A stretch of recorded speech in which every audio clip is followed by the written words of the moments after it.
ഒരുങ്ങട്ടെ. എത്ര നേരായി? കുളിക്കാൻ കയറിയ 1/2 മണിക്കൂർ, ഒരുങ്ങാൻ കയറിയ 1.5 മണിക്കൂർ. ബുക്കെല്ലാം ഇട്ടേക്കുന്ന കണ്ടില്ലേ? അടുക്കി പെറുക്കി വെക്കണമെന്ന് എപ്പോഴും പറയുന്ന. ഇന്നലെ തയ്ച്ച തുണി മൊത്തം അവിടെ കിടക്കാം. ഇനി അത് കൊടുക്കണം. കട തുറന്നു കാണും. വേഗം കേട്ടാ. ഫോണോ? ഇതെവിടുന്ന ഫോണ്? മാളുവേ ഇങ്ങോട്ട് വന്നേ. വരുന്നമ്മേ. നോക്കിലാണല്ലോ. എന്താ അമ്മേനൊന്നും ഒരുങ്ങാനും സമ്മതിക്കത്തില്ല. എന്താ അമ്മേ ഈ ഫോൺ ഇത് എവിടുന്നാ? എനിക്കറിയത്തില്ല. നിനക്കറിയത്തില്ലേ? ഈ ബുക്കിനകത്തുനിന്ന് കിട്ടിയതാണല്ലോ ഈ ഫോണ്.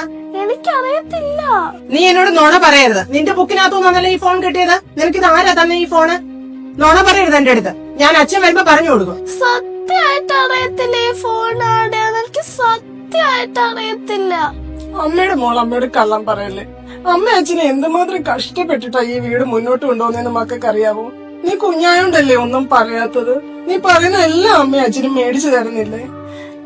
മോളിത് എവിടുന്നെങ്കിലും മോഷ്ടിച്ചതാണോ? ആണെങ്കി അമ്മയോട് പറ. അമ്മ ടീച്ചറിനോട് വന്ന് പറയാം. ആരും അറിയത്തില്ല.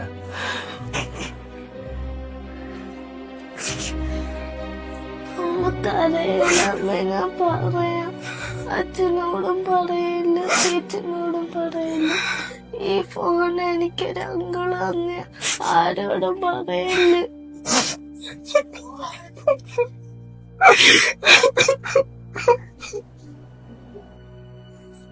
ചേട്ടൻ വരാൻ വേണ്ടി ഞാൻ കാത്തിരിക്കുകയായിരുന്നു. ആരോടും പറയത്തില്ലെങ്കിൽ ഞാനൊരു കാര്യം പറയാം. ചേട്ടനോട് ഞാൻ ഇന്ന് വരെ ഒന്നും മറച്ചു വെച്ചിട്ടില്ല. അച്ഛനോടും ടീച്ചറിനോടും പറയണ്ടെന്ന് പറഞ്ഞ് മോള് കരഞ്ഞു പറഞ്ഞതാ. നീ വളച്ചിട്ടത് കാര്യം പറയാം. ഇന്ന് രാവിലെ മോളുടെ ബാഗിൽ നിന്ന് ഒരു ഫോൺ കിട്ടി. അതും നല്ല ടച്ച് ഫോണ്, വാട്സാപ്പ് ഒക്കെ ഉള്ള ഫോണാ. അതിനകത്ത് കുറെ വീഡിയോസ്. അവളോട് ചോദിച്ചപ്പോ അവള് പറയാ ഒരു അങ്കിള് കൊടുത്തത്, അതും ബലമായിട്ട് പിടിച്ചു കൊടുത്തതെന്ന്. ഇത് ആരോടെങ്കിലും പറഞ്ഞ കൊന്ന് കെട്ടിത്തൂക്കുന്ന നമ്മളോട് പറഞ്ഞേക്കുന്നത്. ഇന്ന് ഞാൻ ജോലിക്ക് പോയിട്ട് എനിക്ക് അവിടെ ഇരുന്ന് ജോലി ചെയ്യാൻ പറ്റിയില്ല ഏട്ടാ. കയ്യും കാലും വിറയ്ക്കായിരുന്നു. ആരോട് പറയണോന്ന് അറിയത്തില്ല. ചേട്ടൻ വരാൻ വേണ്ടി ഞാൻ കാത്തിരിക്കുകയായിരുന്നു.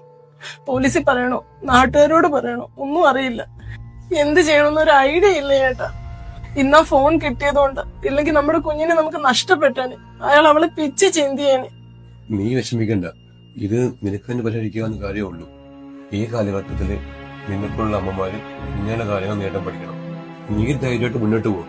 നിന്റെ പുറകെ ഞാനുണ്ട്.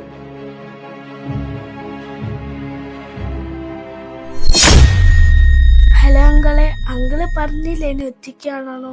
ഇപ്പൊ അമ്മയും അച്ഛനും ഇല്ല. പെട്ടെന്ന് വാ, എളുപ്പം വാ.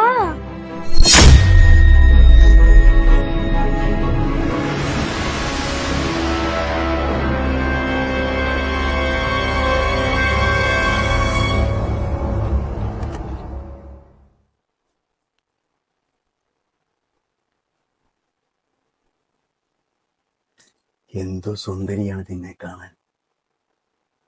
അങ്ങൾ അയച്ചെന്ന വീഡിയോ കണ്ടായിരുന്നു.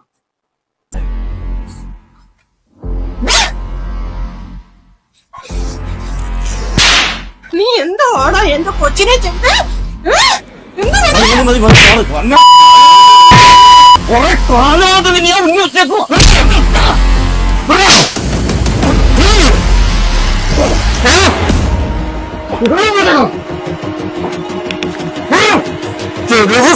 നിന്നെ എനിക്ക്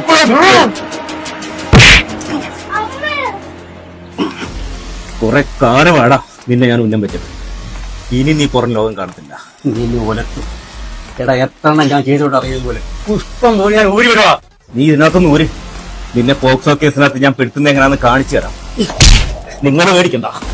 എനിക്കറിയാം എന്തോ ചെയ്യണമെന്ന്. നിങ്ങളുടെ കുഞ്ഞിന്റെ പേര് പോലും വലിയ നിനക്കൊന്നുണ്ട് പോലീസുകാര്. കണ്ടില്ലേ, തക്ക സമയത്ത് ഈ അമ്മ പ്രതികരിച്ചതുകൊണ്ട് ആ കുഞ്ഞിനെ നമുക്ക് രക്ഷിക്കാൻ പറ്റും. പലരും ഇത് പുറത്തു പറയത്തില്ല. എന്റെ കാരണം പെൺകുഞ്ഞാണ്. നാളെ അവക്കൊരു വിവാഹമുണ്ട്. ആരെങ്കിലും അറിഞ്ഞാൽ എന്താകും? ഒന്നുമില്ല, ഒന്നും ആവില്ല. നമ്മൾ പ്രതികരിച്ചില്ലെങ്കിൽ ഇതുപോലുള്ള കാപാലികന്മാർ ഇനിയും ഉണ്ടാവും. അതുപോലെ തന്നെ ഒരു ദിവസം 1 മണിക്കൂറെങ്കിലും നമ്മുടെ മക്കളോടൊപ്പം ചെലവഴിക്കുക. അവരെ കേൾക്കുക, അവരുടെ സൗഹൃദങ്ങളെ കുറിച്ച് അന്വേഷിക്കുക, അവർ വരുന്ന വഴിയിലുള്ള അവരെ കാണാൻ വേണ്ടി വരുന്നവരെയും കേൾക്കുന്നവരെയും എല്ലാം വിശദമായി ചോദിച്ചറിയുക. അതുപോലെ തന്നെ അവരുടെ ബാഗുകൾ പരിശോധിക്കുക. പിന്നെ അവർ മൊബൈൽ എല്ലാ കുഞ്ഞുങ്ങളും മൊബൈൽ യൂസ് ചെയ്യുന്നുണ്ട്. ഒരു ദിവസം അവരെന്തൊക്കെ കണ്ടു, യൂട്യൂബിലും ഇൻസ്റ്റയിലും FB-യിലൊക്കെ കയറി എന്തൊക്കെയാണ് അവർ സെർച്ച് ചെയ്തിട്ടുള്ളത്, ഇതെല്ലാം നമ്മൾ പരിശോധിക്കണം. കാര്യം നമ്മുടെ മക്കളെ സംരക്ഷിക്കാൻ നമ്മൾ മാത്രമേ ഉള്ളൂ. എല്ലാവർക്കും നല്ലത് മാത്രം പറയട്ടെ.